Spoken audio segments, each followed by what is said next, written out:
Today we'll be discussing cards such as Servant of Endymion, which say they can only be special summoned once per turn. Welcome to the Legacy Crusaders YouTube channel. My name is Benji, and here on our channel we like to help you misplay less and win more. If you enjoy content about Yu-Gi-Oh! Rulings, make sure to subscribe and click the notification bell for future episodes, as well as checking out the playlist in the iCard above on previous episodes of the Ask Judge Man series where questions you may have not been aware of have been answered before, have been. Servant of Endymion is a wind-type spellcaster pendulum monster with the following pendulum effect. Each time a spell card is activated, place one spell counter on this card when that spell resolves. You can remove 3 spell counters from this card, which is the cost. Special summon both this card from your pendulum zone and one monster from your deck with 1000 or more attack that you can place a spell counter on, and if you do, place one spell counter on each. And we're only concerned with the first sentence of the monster effect of Servant of Endymion, which reads, you can only special summon Servant or Servants of Endymion once per turn. Cards with similar restrictions include the Blue Eyes Alternative White Dragon, all of the Ritual Beasts or Ritual Beast Tamers, as well as all of the Sky Striker Link monsters.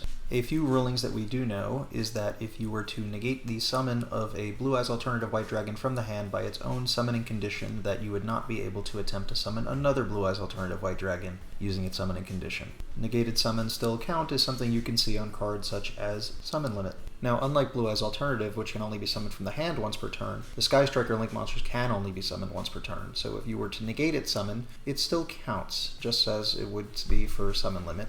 Negated summons do count, so if you summon it and its summon is negated by a card like Solemn Judgment or Solemn Strike, then you cannot attempt to summon another copy of that Sky Striker Link monster. Now, the difference between Servant of Endymion and these other cards is that the summon of Servant of Endymion would be most likely from its pendulum effect.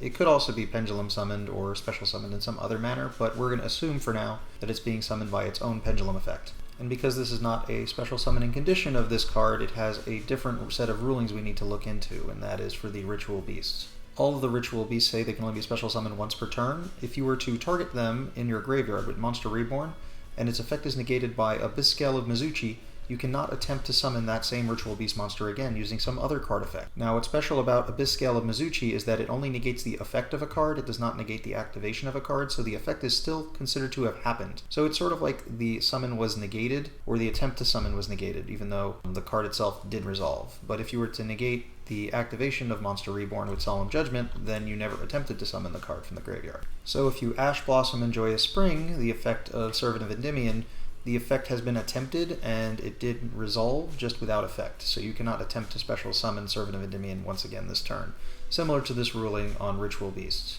Now, there was an official email from Konami saying that in North America it has been ruled that you can attempt to activate its effect once per again, should it have been Ash Blossomed or Ghost Ogred, and it hasn't successfully resolved yet. Although recently I've heard at current premiere events that have been happening very recently that it has been ruled the same way it has been ruled everywhere else in the world, that it can only be attempted once per turn should it be ashed or ogred. So for your own sake, at any tournament, whether it be a regional, a local, or anything of that nature, determine what that place is going to rule it as so that you are not surprised during your games. Now, I'm sure some people would prefer it be ruled one way versus the other. Personally, I just prefer that the game be ruled the same way in all regions so that we can learn from what happens in other countries instead of trying to violate the rules within one country to the next because of a translation error or a ruling difference. So hopefully this will all be solved in the future. Make sure once again to subscribe and check out this playlist for more videos on ruling content. Thank you.